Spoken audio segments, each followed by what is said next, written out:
ಹಾರಿ ಹೋಯಿತು ನಾನು ಕಣ್ಣಿಟ್ಟ ಬಣ್ಣದ ಹಕ್ಕಿ ಗೌರಿ. ಬೇಟೆಗಾರನ ಬಲೆಗೆ ಬೆಂಕಿಟ್ಟು ಬೂದಿ ಮಾಡಿದೆಯ ನನ್ನ ಕನಸುಗಳನ್ನು. ನಿನ್ನ ದುರಾಮೃತವನ್ನು ಸವಿದು ನಿನ್ನ ದೇಹವನ್ನು ತಬ್ಬಿಕೊಂಡು ಮುದ್ದಾಡಬೇಕೆಂದು ಬಹಳ ದಿನದಿಂದ ಹಂಬಲಿಸಿ ಬಂದಿದ್ದೆ. ಆದರೆ ನೀನು ದಿಕ್ಕಿಲ್ಲದ ಪರದೇಶಿ ಆಳ ಮಗನ ಮಾತನ್ನು ಕೇಳಿ ನನ್ನ ದಿಕ್ಕನ್ನೇ ತಪ್ಪಿಸಿದೆ. ಕಾದು ಕೆಂಡವಾಗಿರುವ ಈ ನನ್ನ ಗಂಡ ಬೇರುಂಡನ ಅಗ್ನಿಕುಂಡಕ್ಕೆ ನೀನು ಬಲಿಯಾಹುತಿಯಾಗಲೇಬೇಕು. ಗರತಿ ನೀನೆಂದು ಮೆರೆದಾಡುತ್ತಿರುವ ನಿನ್ನ ಶೀಲಕ್ಕೆ ಮಸಿ ಬಳಿದು ನಿನ್ನ ಜೀವನವನ್ನು ಕಾಗಿಗೊಳಿಸದೆ ಹೋದರೆ ನನ್ನ ಹೆಸರು ಶರವೇಗದ ಸಿಂಹ ಶರತ್ತೇ ಸಾಯನೇ ಅಲ್ಲ. ಈ ಶರತ್ತೇ ಸಾಯಿ ಸುತ್ತು 7 ಒಳೆ ಸಾಲಿನಲ್ಲಿ ದೇಶಗಟ್ಟಿ ದರ್ಪವನ್ನು ಮುಂದುವರಿಸಿಕೊಂಡು ಹೋಗಬೇಕಾದರೆ ನನ್ನ ಅಣ್ಣನಿಗೂ ಮತ್ತು ನನ್ನಿಂದ ಮುತ್ತಿನ ಸುಖ ಪಡೆಯಬೇಕಾದ ಬೆಂಕದ ಗೌರಿ ಹಾಕಲೇಬೇಕು.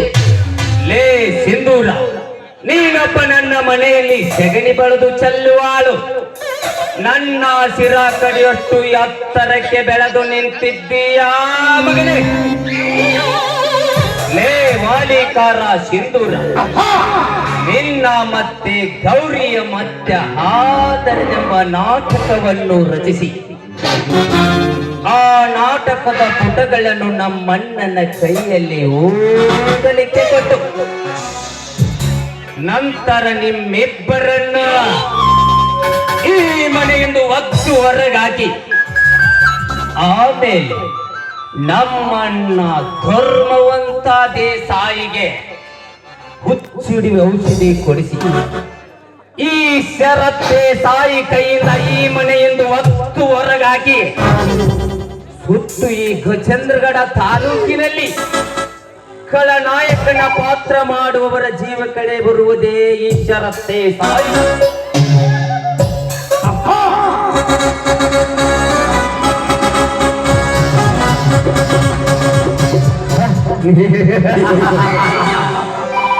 ಕಾಡಿನಲ್ಲಿ ಹುಲಿ ಸಿಂಹೆ ಚಿರುತೆ ಆರ್ಭಟ,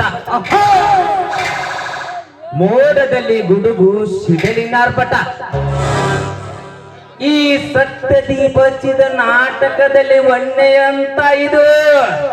ಇನ್ನು ಮುಂದೆ ಈ ಶರತ್ತೇ ಸಾಯಿ ಆರ್ಭಟ